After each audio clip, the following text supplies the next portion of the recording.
Olá pessoal, boa tarde. Eu sou o professor Arnaldo Aguiar, esse é o canal Arnaldo ADM e hoje nós estamos conversando com a Lidiane. Ela vai falar um pouco a respeito da vida dela, um pouco sobre os desafios que ela tem enfrentado para poder nos ajudar a enfrentar também os nossos. Então, Lidiane, se apresente. Boa tarde. Queria primeiro agradecer, pela oportunidade. Bom, eu sou professora Lidiana, atualmente sou professora da Universidade Federal do Delta do Parnaíba, a UFDPAR. E para contar minha história desde o começo. Sim, aí a gente começa sempre fazendo uma apresentação desde a sua infância, né? Você falou a respeito. Eu sou natural de Fortaleza, sou a filha mais velha de meus pais, Almila e Duína. Meu pai é natural do Ceará também, minha mãe também. São de origens de Uruoca e de Guaraciaba do Norte, mas se conheceram em Fortaleza. E lá, sou a filha mais velha, tenho mais um irmão, 6 anos mais novo, e tenho uma irmã também de coração, filha da minha babá, que mora com a gente lá até hoje. Tive uma infância bem tranquila, Uma infância bem tranquila. Meu pai, ele era caminhoneiro, viajava muito, E aí a gente morava mais com a minha mãe, então teve um tempo que a gente morou com a minha avó, Morei com os meus avós. E foi um tempo assim que eu aprendi muito sobre religião, Minha avó é uma pessoa muito católica. E foi com ela que eu aprendi a devoção à Nossa Senhora. E ela me educou muito, nesse caminho da fé. Sim. Então eu agradeço demais a minha avó. Lidiane, a gente está começando e a gente vai atropelar um pouco a ordem, porque quem está nos acompanhando deve estar ouvindo esse barulho de animais e deve estar estranhando que barulho é esse, o que está acontecendo, que lugar é esse que eles estão. Apresente para quem está aqui conversando conosco. Nós estamos aqui na pousada Três Lagoas, Já convido vocês a vir aqui em Luiz Correia, no Piauí, É um misto de hotel, praia e fazenda, um hotel, praia, fazenda. E aqui tem tudo, Tem tirolesa, tem pesca e pague, tem fazendinha, tem piscina, tem chalés. Então a gente tem esse misto aí para estar oferecendo. Pousada. E agora a gente está com a pousada praticamente desativada por causa desse período da pandemia, Pois é. Tá bem difícil, a situação, mas a gente entende que o momento é de se resguardar, de ficar em casa, para se proteger, porque não é fácil. Eu já peguei essa doença. Sim. E sei que é ruim, não é bom. E muitas pessoas, infelizmente, estão perdendo a vida, Sim. Então a gente tem que, nesse momento, se proteger mesmo, ficar em casa. Até esperar as coisas normalizarem aos pouquinhos, eu acredito que vai tudo no tempo certo, Gradativamente a gente vai voltando ao normal, É verdade. Lidiane, aí você falava sobre a sua família, Ceará.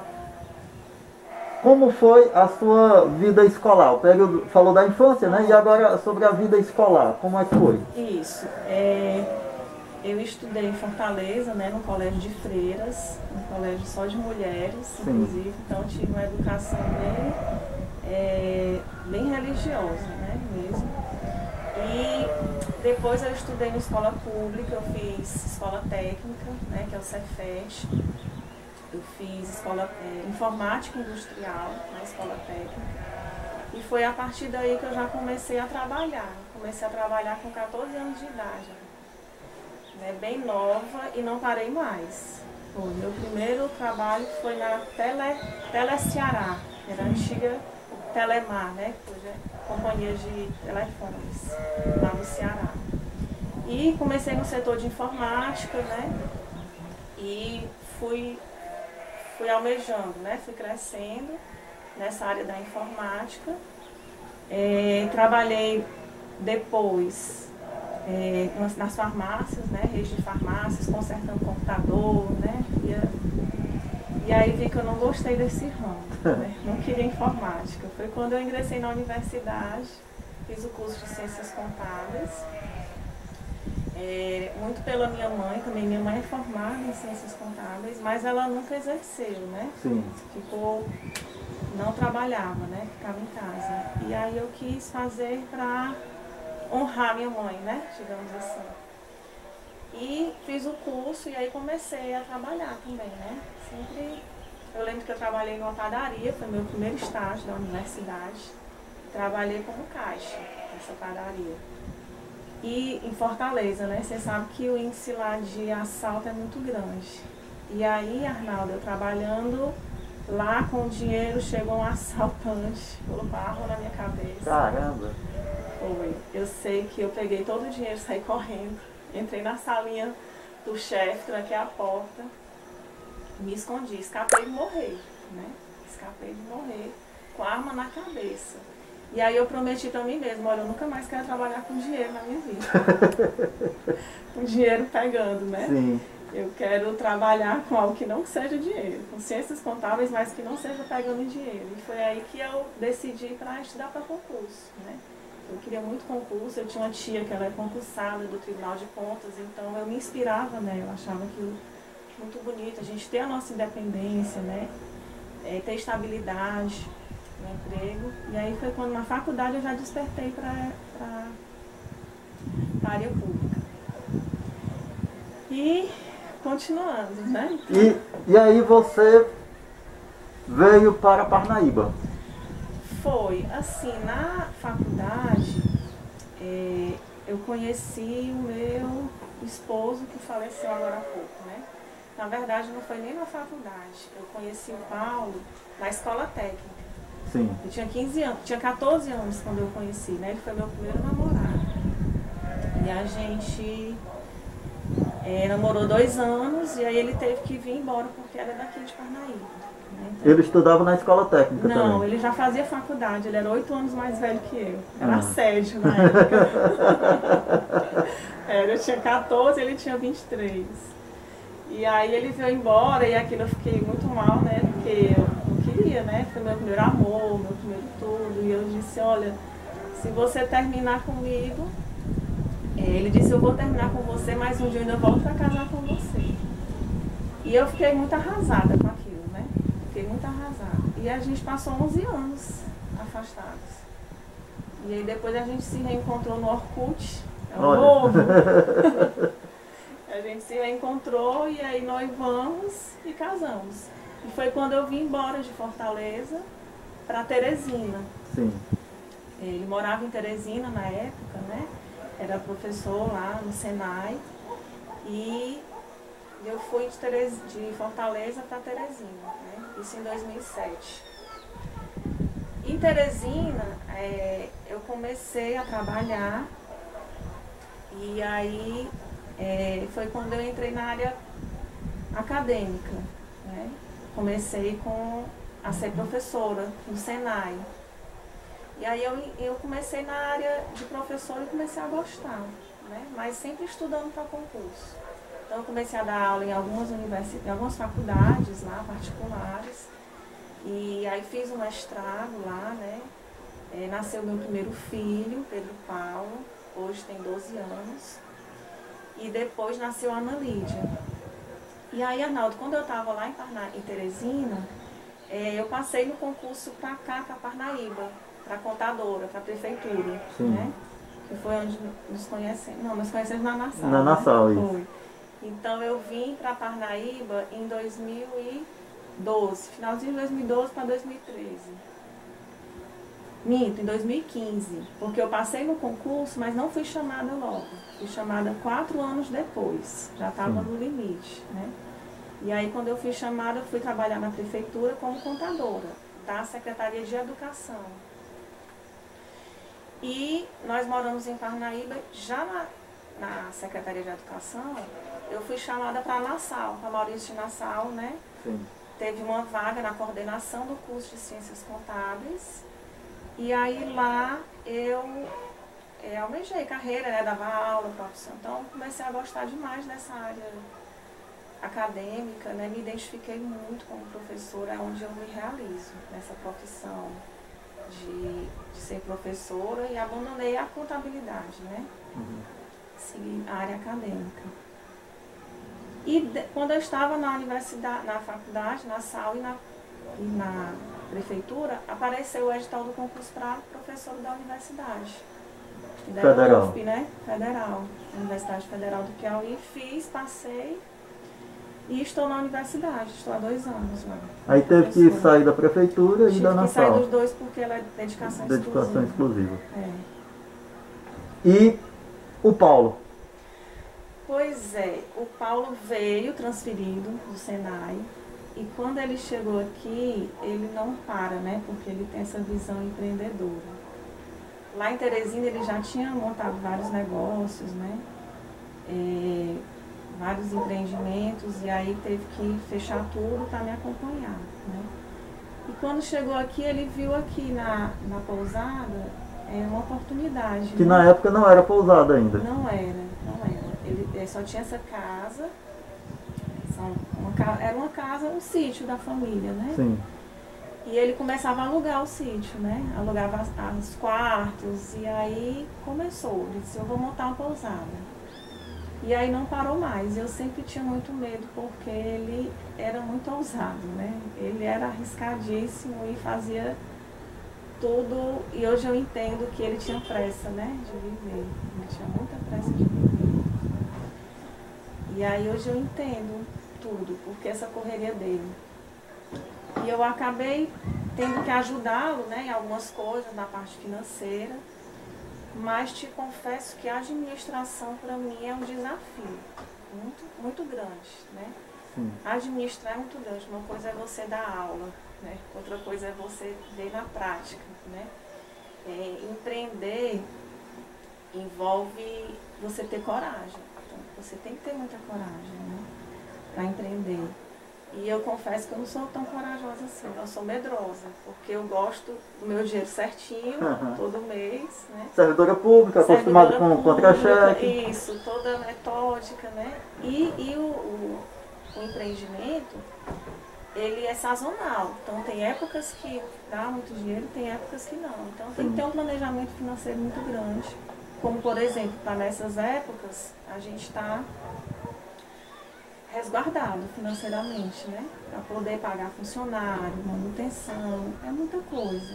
É muita coisa. Eu acredito assim, tem muitas empresas em um momento muito difícil, né? Muitas empresas fechando, muitas empresas quebrando, né? Sim. Por conta da administração, né? Elidiana, e você é uma mulher jovem, tem a sua profissão, tem a sua função, porque além de ser professora, você ainda atua como contadora ou não? Não, só faço meu imposto de renda e de alguns amigos da família. De alguns familiares. Mas você resolveu enfrentar o desafio do empreendedorismo, dando seguimento ao sonho do Paulo, ou você pensa em transferir essa responsabilidade para alguém, de repente terceirizar ou arrendar o espaço? Você tem algum... Não, isso aqui era o sonho dele, eu não pensei em arrendar. Cogitaram, né, a hipótese de achar que eu não ia dar conta, né, pelo fato de ser mulher, de ser mãe, de ser professora. Sim. Mas eu vejo aqui, Arnaldo, nesse ambiente eu vejo muita vida, sabe? E o Paulo tinha muita vida, tinha muita vontade de viver. E hoje eu entendo isso como uma missão de vida para mim, né? Eu comecei a estudar muito sobre empreendedorismo, né? Estou montando assim, planejamento, fluxo de caixa, porque eu sou da área de contabilidade, eu só vejo o lado financeiro, né? E eu vejo que a administração, ela te dá uma amplitude maior. Eu comecei a estudar administração e eu vi que é uma missão de vida para mim, né? Eu estava lendo, inclusive na Bíblia, e assim, Deus me mostrou uma passagem que dizia assim, se você não for digna, né, de administrar os bens desta terra, quem te dará os verdadeiros bens, né, as verdadeiras riquezas? Então, é sua missão administrar, sim, né, os bens que foram confiados a você. É sua responsabilidade. Então, eu tomei essa responsabilidade para mim e vou servir no empreendedorismo, né? Que eu vi estudando que empreender é servir também, porque eu sou acostumada no serviço público, né, a ser servidora pública. Mas no empreendedorismo eu estou aprendendo a servir o público, que é o outro público, né? Sim. Então a gente tem um público diferenciado, né? São turistas, né? São pessoas que querem um atendimento especial e eu estou me reciclando, me reinventando nesse mundo de administrar, de gestão. Tá. Lidiane, a gente já falou do Paulo algumas vezes. Tem algumas pessoas que estão nos vendo e que não estão entendendo. Você pode falar de forma mais clara o que aconteceu com o Paulo como é que está? Porque foi algo realmente assustador, né? Foi repentino, né? A gente não esperava. Foi em janeiro desse ano. Janeiro de 2020? 2020, isso. Dia 27 de janeiro, ele teve um infarto, né? A gente estava dormindo em casa. Domingo a gente tinha ido para a missa. Só que ele tinha tido muito esforço físico. Aqui na pousada a gente estava recebendo excursão. Janeiro é um período de férias, então muito movimento. E ele não parava, né? Ele botava a mão na massa literalmente. Então ele construía essa escada, ele que botava os pregos, pintava, ele queria fazer, né? Ele não era de mandar, ele era operacional, né? Ele gostava de executar, né? Ele gostava de executar. Uma inquietude natural que ele tinha. Natural, não parava. E eu fico assim, eu olho para essa escada e até me emociono, porque domingo, um dia antes dele morrer, ele estava construindo assim, eu preciso terminar essa escada. Ele, assim, é como se ele quisesse alcançar o céu, sabe?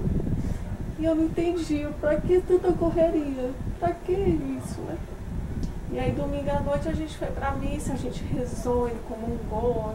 Agradeço demais a Deus por essa bênção. E aí quando foi domingo de manhã, ele acordou praticamente morto. Nos meus braços, ele sentiu uma dor, gritou e desfaleceu. E aquele momento ali eu fiquei desesperada, né? Engraçado que todo mundo dormiu no quarto nesse dia, né? Minha filha, meu filho, até o cachorro. A cachorrinha que a gente tem, ela pediu para dormir na cama, ele deixa todo mundo dormir aqui. E eu não gosto, né? Dormir todo mundo perto, mas nesse dia em especial ele pediu para todo mundo dormir.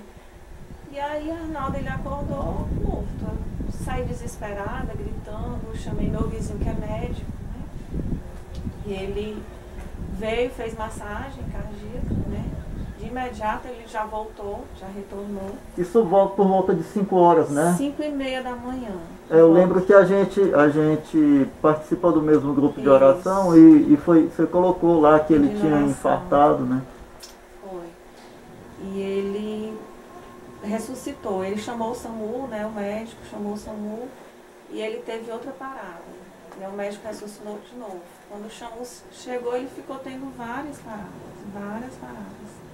A caminho do hospital eu fui com ele teve outras paradas lá no hospital. Enfim, foram 13 paradas cardíacas. Eu não entendo, mas também não cabe a mim entender os planos de Deus, né? Cabe a gente aceitar e confiar.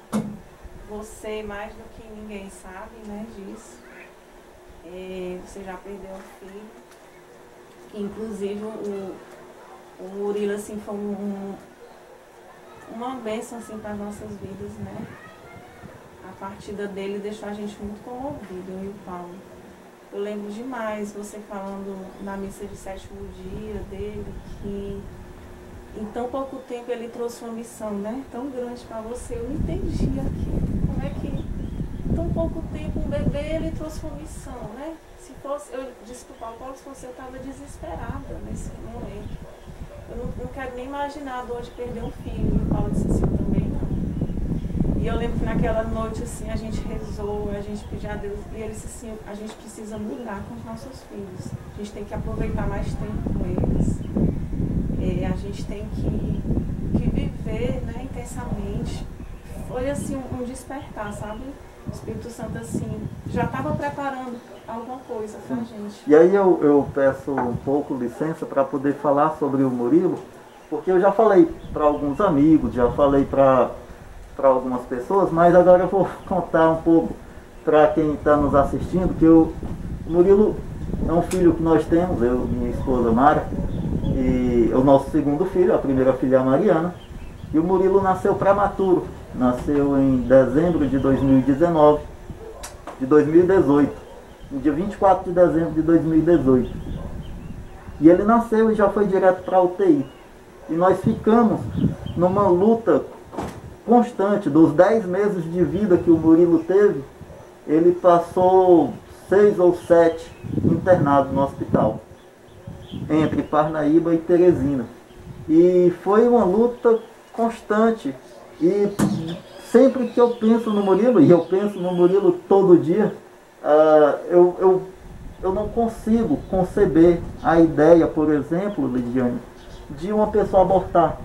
Porque por mais dificuldade que se encontre, e aí o Murilo teve que sofrer uma cirurgia, alguns procedimentos cirúrgicos e teve uma gastrostomia, se alimentava por uma mangueira aqui direto no estômago, e a gente sempre na expectativa de ele melhorar, de dar nem era sobrevida, a gente acreditava de fato que ele teria vida plena. E agora a gente analisando, já com 8 meses de afastamento, a gente entende que a vida plena que ele viveria é a que ele curte agora. E também a gente tem uma gratidão imensa a Deus, porque a gente percebe essa missão que você fala, né? Que eu também mencionei lá na missa de 7º dia, de aproximar tantas pessoas. Por exemplo, tem um tio meu muito querido, que mora em Teresina, que há muito tempo a gente não tinha contato. E por causa da necessidade de acompanhar o Murilo, a gente se instalou na casa dele. Então, a família da Mara, o pai da Mara, a gente se aproximou muito mais com essa situação do Murilo. Toda a nossa família se envolveu muito mais com a necessidade de se aproximar de Deus, com a oração diária, com missa diária, e isso tem nos transformado de forma absurda. Inclusive, seria motivo até de vergonha dizer isso, mas por causa do Murilo me deu muito mais vontade de ir para o céu. Parece loucura, né? Não dizer isso, assumir um negócio desse, mas a vontade de reencontrar meu filho e encontrar meu filho numa possibilidade que não será mais interrompida, isso faz com que a gente viva com muito mais vontade, com muito mais força para o bem e ser realmente um instrumento de transformação para o bem de todo o mundo. E o Paulo foi bem assim também, né? Ele viveu bem mais do que o Murilo. Ele chegou aos 47 anos, mas também é muito jovem. E foi também esse instrumento de transformação. Por onde ele passava, ele irradiava muita luz. Ele era uma pessoa muito do bem, muito alegre, querido, né? Muito alegre. Muito crianção, ele era muito meninão, muito brincalhão, né? Adorava brincar. E eu lembro que um dia a gente assistindo uma pregação sua, Arnaldo, falando sobre crianças, né? Num grupo de oração da Face de Cristo. E eu nunca esqueci, você falou assim, eduquem seus filhos de forma correta, né? Na retidão do Senhor. E a retidão, ela diz que você não tem que tratar o seu filho como um amiguinho, sabe? O pai é a autoridade, né? E aí naquele dia o Paulo chegou para mim e disse assim, eu não concordo, porque aquilo que o Arnaldo falou, porque eu brinco com meus filhos, eu disse assim, mas a gente tem que educar, tem algumas coisas que estão erradas. E a partir dali a gente começou a ter outra visão, né, da educação dos nossos filhos. Então foi muito instrutivo assim pra gente, na forma como ele educou os filhos, né? Porque ele era amigo, mas ele não era amiguinho, né? Então as crianças hoje, os meus filhos, né, uma de 7, a Ana Lídia e o Pedro Paulo de 12, eles têm plena consciência da referência de pai. E muita gente chega pra gente hoje e diz assim, teus filhos não estão sofrendo tanto, né? Vocês não estão sofrendo tanto, por que eles estão bem? Porque as pessoas esperam que a gente fique mal, né? Que a gente fique assim, trancado num quarto chorando e esperando a morte. E os meus filhos, eles estão bem. E eu entendo que o tempo que o Paulo viveu, ele viveu como pai. Então não ficou faltando nada para viver. Né? Como existe alguns pais que se culpam, porque eu não vivi com meu filho. E os meus filhos, eles não têm essa carência.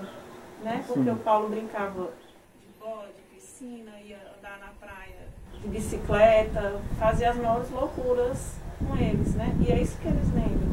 Sim. E é isso que eu lembro. E essa relação, ela é muito útil, ela é muito saudável. Quando eu falo sobre o pai não ser amiguinho do filho, é não ficar, que nós precisamos nos preservar para ter sempre a referência de segurança. Porque se a gente se envolve tanto, chega uma hora que a gente perde o respeito. Perde o respeito. Da autoridade. Exato, é isso. E é necessário que tenha essa referência para que a gente sempre seja o porto seguro para os nossos filhos. Sim. A gente acabou, por causa do amor que tudo isso envolve, a gente acabou desviando um pouco do sentido principal da conversa, mas já era até previsível, né? Eu acho que tudo faz parte, Amado. Tudo faz parte. Na verdade, a família também é um empreendimento que a gente se envolve, né? E administrar a família também. Sim. Tudo é difícil, né? É complicado, não é tão simples. A gente tem que ter essa luz. E assim, tanto você retomar a sua vida, administrar a sua vida sem um filho, né? Como eu retomar minha vida e administrar minha vida, meus 2 filhos sem um pai, é missão de vida, né? Sim. E exige muita sabedoria, né? Muito discernimento. E acho que sozinha a gente não consegue. A gente tem que ter uma força divina, uma fé muito grande, porque o mundo está aí para oferecer as coisas, os prazeres da vida, né? O caminho mais curto. A porta mais larga, né? E a gente tem que seguir na porta estreita, né? Que é a mais difícil, porque ela exige que a gente carregue uma cruz. E muitas vezes a cruz ela é pesada e às vezes a gente sozinho não consegue aguentar o peso, né? E é uma pergunta muitas vezes que a gente ouve, né? Rapaz, mas tu não é da igreja? Tu sofre? Como é que tu é da igreja e tu perdeu teu filho? Cadê Deus? Como é que você é da igreja e perdeu o marido? Cadê Deus?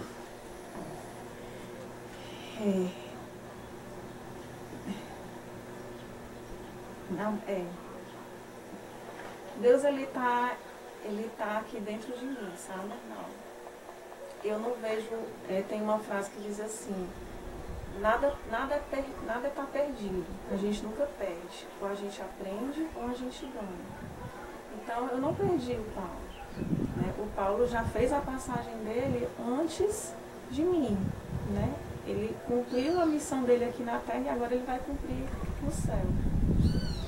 E eu, por ser da igreja, né? Eu acredito na ressurreição. Então, eu sei que ele está na vida eterna. Então, eu não tenho medo, né? Como você diz, eu também quero ir para o céu. E agora, mais do que nunca, eu desejo ir para o céu, né? Eu desejo a santidade. É impressionante quando as pessoas dizem, mas tu só quer ser santa, né? Quero ser santa. Porque só os santos vão entrar no reino dos céus, né? E ser santa é buscar a santidade, é buscar andar nos caminhos corretos. E eu busco Deus. Então, cadê Deus? Eu estou buscando, né? Eu estou lutando, porque a cruz a gente tem que estar lutando. A gente não pode pedir que o outro carregue nossa cruz, tem que ser a gente.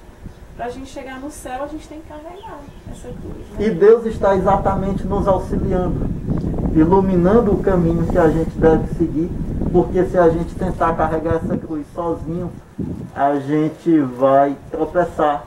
A gente vai muitas vezes largar a cruz para pegar um caminho mais largo, que não é apropriado para a vida que a gente pretende na eternidade. Eu quero me encontrar contigo na eternidade. Amém.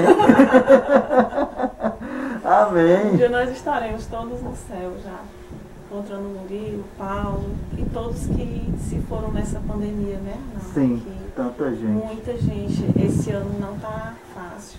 É um ano atípico, a gente está perdendo muita gente querida, pessoas do nosso grupo, pessoas da comunidade, pessoas da família. Da família também. E não é só do Covid, é de tudo, né? As pessoas verdade. estão morrendo de tudo. Então a gente tem que estar preparado, porque a gente pode estar vivo aqui e amanhã a gente pode morrer. E aí a gente pode até fechar a ideia da entrevista de empreendimento, de empreendedorismo e deixar bem claro que o propósito principal do empreendedorismo não é só ganhar dinheiro, é ter a plenitude de vida. E plenitude de vida é ter consciência tranquila, é ter paz, ser feliz, é não ter inimizades, é saber que o que a gente está fazendo hoje vai fazer bem não só para mim, mas vou deixar uma herança muito boa para os que virão depois de mim, assim como eu estou pegando heranças boas de quem já deixou, né? Então que a gente tenha essa consciência, que a gente tenha esse compromisso, essa responsabilidade de gerar para o bem, porque só assim a nossa vida vai valer a pena de fato. Lidiana, a gente agora conclui, deixe suas palavras assim, finais. continuando o que você falou, né, que o empreendimento ele é o servir, como eu falei, né? Eu costumo assim, eu estou me consagrando a Nossa Senhora, né? E uma das pessoas, eu estou lendo muito sobre Nossa Senhora e eu estava vendo quanto Nossa Senhora era empreendedora, sabe? E ela, porque ela servia. E eu entendo que o empreendimento é servir, né? A gente tem que estar disponível para o nosso cliente, né? Tem que estar buscando Deus em tudo que a gente está fazendo no nosso empreendimento. E Nossa Senhora foi a primeira que disse sim, né? Sim. Então eu tenho muito isso comigo, né? De servir. E servir nada mais é do que você não medir esforços, tá sempre buscando conhecimento, né? Na sua área, no empreendedorismo, para estar crescendo. Então a gente não pode estagnar, a gente tem que estar crescendo, a gente tem que estar buscando e inspirando outras pessoas a crescerem junto com a gente, né? Então a gente tem que estar sendo luz, né? Como tem aqui o meu temazinho do girassol, é sempre de costas para o escuro e de frente para a luz, né? Porque quando a gente está irradiando luz, Arnaldo, eu acho que tudo brilha, sabe? E se a gente tem medo, o empreendedorismo é justamente isso que eu queria falar. Nossa Senhora, ela foi ousada, né? Ela foi ousada no Espírito Santo. Ela não sabia o que viria pela frente, mas ela disse sim. Então, da mesma forma, a gente tem que ser ousado no nosso empreendimento, né? Na nossa vida, no nosso relacionamento, com os nossos filhos, com os nossos esposos, marido, mulher, porque a ousadia com responsabilidade, claro. E por isso que tem um conhecimento, né? Para você não ousar de forma imprudente. A gente tem sempre buscando, né? Eu, por exemplo, eu estou no doutorado, eu estou estudando, a gente não para nunca, né? Você é professor e você sabe disso. Então que a gente possa estar sempre buscando, ousando o conhecimento e sendo luz, para a gente poder transmitir e cumprir a nossa missão aqui. Então acho que é ser luz. Perfeito. Lidiana, e aí a gente já conclui agradecendo a Deus por essa tarde. Linda, né? Pensei que ia chover, mas não choveu. Os bem-te-vis cantando aí pra gente, os animais também cantando e louvando a vida. E a respeito do empreendedorismo, a gente precisa entender que é essa plenitude de fato, que a gente vive buscando reconhecimento. E eu lembro sempre de uma vez na faculdade, a gente acolhendo algumas turmas de pretensos futuros alunos, explicando sobre um tour vocacional, né? E a gente explicando sobre as funções que o administrador tem. E tinha uma mocinha que estava sentada mais afastada e ela olhava fixamente para mim. E eu percebi aquele olhar fixo e eu mudei de lugar, fui para o lado oposto de onde eu estava. E ela continuou me olhando fixamente. Eu fiquei encabulado com aquilo. E voltei para onde eu estava, eu fiquei mais perto dela. E na hora que eu tive uma oportunidade, eu disse, você quer me perguntar alguma coisa? Você quer falar alguma coisa? Na época eu usava uma corrente que a gente chama de cadeia, né? De quem é consagrado de Nossa Senhora, eu também sou consagrado a Deus por Nossa Senhora. Sim, E ela disse, você é o professor que é consagrado, né? Eu sou um professor consagrado. É porque eu já ouvi falar de você. Lidiana, não existe até hoje um reconhecimento melhor que eu tenha recebido do que esse reconhecimento de uma menina que nem é lá de Parnaíba. Eu não lembro se ela mora aqui em Luiz Correia, se ela era de outro lugar, mas ela em algum lugar ouviu falar do professor que era consagrado do curso de administração, foi lá e me deu esse recado. Então, que a gente tenha de fato como um propósito de vida aquele lema, né? Aquela jaculatória da face de Cristo, que a face de Cristo resplandeça em nós. E que nós, como empreendedores, tenhamos coragem de assumir isso e de resplandecer a face de Cristo. A você, muito obrigado pela companhia até agora.